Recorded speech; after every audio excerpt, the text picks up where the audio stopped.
कभी सोचा है कि मेडिटेशन, ध्यान सिर्फ दिमाग शांत करने के लिए नहीं है? मतलब उससे कहीं ज्यादा हो सकता है। आज हम एक ऐसी प्रोसेस के बारे में बात करने वाले हैं जो सच में हमारे शरीर के अंदर की पूरी बायोलॉजी को बदलने की ताकत रखती है।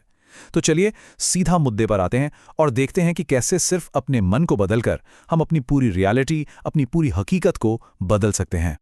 हीलिंग यानी ठीक होना कोशिश करने से शुरू नहीं होता, वो स्थिरता से, ठहराव से शुरू होता है। ये लाइन बहुत गहरी है और सच कहूं तो आज की हमारी पूरी बातचीत का सार इसी में छिपा है। ये हमें बताता है कि कभी-कभी और ज्यादा मेहनत करने की जगह बस एक पल के लिए रुक जाना, ठहर जाना सबसे पावरफुल काम हो सकता है जो हम कर सकते हैं। तो सवाल ये उठता है कि ये जो ध्यान की प्रक्रिया है, ये आखिर किस प्रॉब्लम को सॉल्व करती है? असल में इसका पूरा फोकस उस एक स्ट्रेस और सर्वाइवल के लूप को तोड़ने पर है।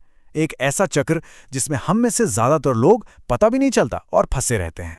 देखिए, होता क्या है कि ज्यादातर लोग ना लगातार एक सर्वाइवल मोड में जी रहे होते हैं, मतलब बचाव की मुद्रा में। उनका दिमाग या तो पास्ट की किसी बुरी याद को बार बार चलाता रहता है या फिर भविष्य को लेकर टेंशन में रहता है। और इसका नतीजा क्या होता है? इसका नतीजा ये होता है कि बॉडी को लगातार डेंजर के सिग्नल मिलते रहते हैं, भले ही असल में बाहर कोई खतरा हो भी ना। अब जरा इस स्लाइड को देखिए, ये बहुत कमाल की चीज समझाती है। हमारी बॉडी ना मोटे तौर पर दो मोड में काम करती है। एक है सर्वाइवल मोड, इसमें बॉडी का एक ही काम है, प्रोटेक्शन, सुरक्षा। स्ट्रेस हार्मोन्स एकदम हाई होते हैं और हमारा सारा ध्यान सिर्फ प्रॉब्लम पर होता है। दूसरी तरफ है रिपेयर मोड, इसमें बॉडी ग्रोथ और रिपेयर पर फोकस करती है। हार्मोन्स बैलेंस्ड होते हैं और दिमाग शांत और खुला होता है। और यहां सबसे जरूरी बात पता है क्या है? बॉडी एक समय में या तो खुद को बचा सकती है या खुद को ठीक कर सकती है। दोनों काम एक साथ हो ही नहीं सकते। और फिर होता यह है कि धीरे धीरे हमारी बॉडी को अपने ही स्ट्रेस के केमिकल्स की आदत पड़ जाती है, लत लग जाती है। समझिए, डर, चिंता, गुस्सा, ये इमोशंस इतने नॉर्मल लगने लगते हैं कि वो हमारे सबकॉन्शियस माइंड का एक ऑटोमेटिक प्रोग्राम बन जाते हैं और बस हम उसी पुराने स्ट्रेस के चक्कर में घूमते रहते हैं। तो इस स्ट्रेस के चक्कर से बाहर कैसे निकले? इसका जवाब जितना सिंपल है उतना ही हैरान करने वाला भी है। जवाब है स्थिरता, यानी स्टिलनेस। चलिए समझते हैं कि ये ठहराव, ये स्थिरता असल में हमारी बॉडी के लिए करती क्या है। एक बात साफ समझनी होगी, स्थिरता का मतलब आलस या कुछ ना करना बिल्कुल नहीं है। ये तो एक बहुत ही एक्टिव, एक बहुत ही कॉन्शियस स्टेट है। जब हम जानबूझकर स्थिर होते हैं तो हम अपनी बॉडी को एक बहुत पावरफुल बायोलॉजिकल सिग्नल भेजते हैं और वो सिग्नल है सब सुरक्षित है। और बस यही सिग्नल मिलते ही हमारी बॉडी प्रोटेक्शन मोड से निकलकर रिपेयर मोड में शिफ्ट हो जाती है और असली हीलिंग यहीं से शुरू होती है। तो सवाल यह है कि इस स्थिरता को पाया कैसे जाए? देखिए, कुछ बहुत ही सिंपल लेकिन जबरदस्त असरदार तरीके हैं। पहला, गहरी सांसें लेना। दूसरा, एक बॉडी स्कैन करना, मतलब अपने शरीर को सिर से पैर तक महसूस करना। तीसरा, जहां भी टेंशन लगे उसे जानबूझकर ढीला छोड़ देना। और चौथा, मन में ये कहना कि मैं सेफ हूं। ये छोटे छोटे काम हमारी बॉडी को सीधा मैसेज भेजते हैं कि भाई अब रिलैक्स करने का टाइम है। चलिए अब थोड़ा और गहराई में चलते हैं। ये समझना बहुत जरूरी है कि हमारी बॉडी हमारे पुराने अनुभवों को कैसे पकड़ के रखती है और ये जो स्थिरता है, ये स्टिलनेस, उसे रिलीज करने में कैसे मदद करती है। अक्सर हम सोचते हैं कि जिन इमोशंस को हम जाहिर नहीं करते वो बस गायब हो जाते हैं, पर ऐसा होता नहीं है। वो कहीं नहीं जाते, वो हमारे शरीर में ही कहीं अटक जाते हैं।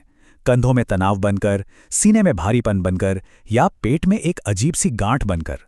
हमारी बॉडी उन अनकहे इमोशंस की एनर्जी को स्टोर कर लेती है और ये एनर्जी अंदर ही अंदर हमारी हेल्थ और हमारे मूड पर लगातार असर डालती रहती है। और यहीं पर एक बहुत ही दिलचस्प चीज काम करती है जिसे कहते हैं हार्ट कोहेरेंस। ये एक ऐसी स्टेट है जब हमारे दिल की धड़कन, जो नॉर्मली ऊपर नीचे होती रहती है, वो एक बहुत स्मूथ और रेगुलर रिदम में आ जाती है। और जैसे ही ऐसा होता है ना, हमारा दिल हमारे दिमाग और पूरी बॉडी को एक जबरदस्त सिग्नल भेजता है, सेफ्टी और बैलेंस का सिग्नल। और यह सिग्नल हमें तुरंत उस सर्वाइवल मोड से बाहर निकाल लाता है। तो अब आते हैं उस साइंस पर जो इस सारे बदलाव को पॉसिबल बनाती है। इस कमाल की चीज का नाम है न्यूरोप्लास्टिसिटी। तो ये न्यूरोप्लास्टिसिटी है क्या? सिंपल शब्दों में ये हमारे ब्रेन की वो कमाल की एबिलिटी है जिससे वो जिंदगी भर नए रास्ते, नए कनेक्शंस बना सकता है और खुद को बदल सकता है। मतलब साफ है, हमारा दिमाग फिक्स्ड नहीं है, इसे बदला जा सकता है। हम सच में अपने सोचने के पैटर्न को बदल सकते हैं। और यहीं पर वो बात आती है जो शायद सबसे ज़्यादा हैरान करने वाली है। हमारी बॉडी, हमारा शरीर एक असली एक्सपीरियंस और एक ऐसे एक्सपीरियंस में फ़र्क नहीं कर सकता जो सिर्फ हमारे दिमाग में चल रहा है। मतलब अगर कोई किसी इमोशन को, किसी भावना को पूरी शिद्दत से महसूस करे तो बॉडी को लगता है कि यह सब सच में हो रहा है, और वो अपनी पूरी की पूरी केमिस्ट्री उसी हिसाब से बदल देती है। और इसी आइडिया से निकलती है रिहर्सल प्रोसेस। इसके बस 2 सिंपल से स्टेप्स हैं। पहला, एक क्लियर इंटेंशन, एक साफ इरादा, जैसे मैं पूरी तरह से हेल्दी हूं।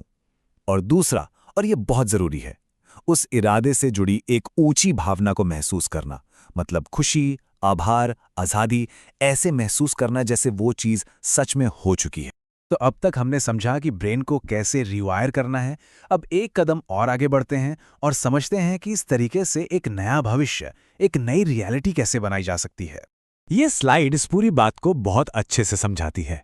देखिए, मेडिटेशन का असली मकसद है हमारे ध्यान को नैरो फोकस से ओपन फोकस में लेकर जाना। नैरो फोकस क्या है? जब हम सिर्फ अपनी प्रॉब्लम्स, अपनी बॉडी, अपनी पहचान, बस इन्हीं चीज़ों में उलझे रहते हैं। और ओपन फोकस, वो है प्योर कॉन्शियसनेस की स्टेट, एक ऐसी अवस्था जहां हम हर नई संभावना के लिए खुल जाते हैं। इस प्रोसेस के लिए एक बड़ी अच्छी लाइन यूज होती है, no one, nobody in no time. इसका मतलब है कि एक पल के लिए आप कोई नहीं है, आपके पास कोई शरीर नहीं है और आप किसी समय में नहीं है।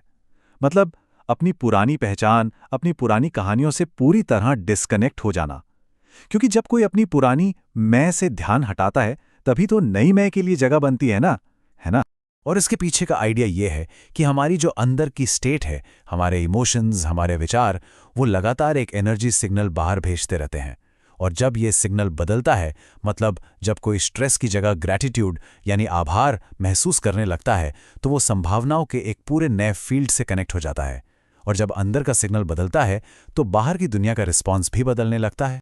तो चलिए अब आते हैं सबसे जरूरी सवाल पर।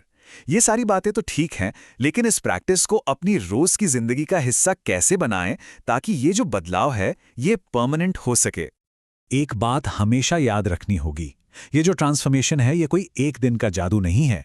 ये होने की एक नई अवस्था है, a new state of being, जो बार बार प्रैक्टिस करने से हमारी आदत बन जाती है।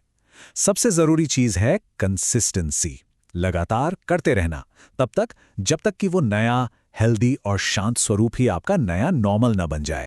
तो इस बदलाव को पक्का करने के लिए क्या करना है?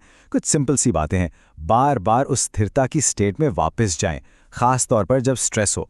ऑटोमेटिक इमोशनल रिएक्शन देने के बजाय अवेयरनेस को चुनें, होश को चुनें।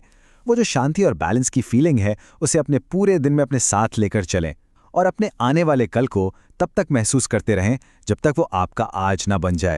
तो आज की बात को हम इसी एक पावरफुल सवाल पर खत्म करते हैं। अगर ये सच है कि एक इंसान की पर्सनैलिटी ही उसकी पर्सनल रियलिटी बनाती है, तो सवाल यह है कि कोई इंसान आने वाले कल में क्या बनना चुनेगा। ये सवाल हमें हमारी अपनी ताकत की याद दिलाता है, एक नया कल बनाने की ताकत।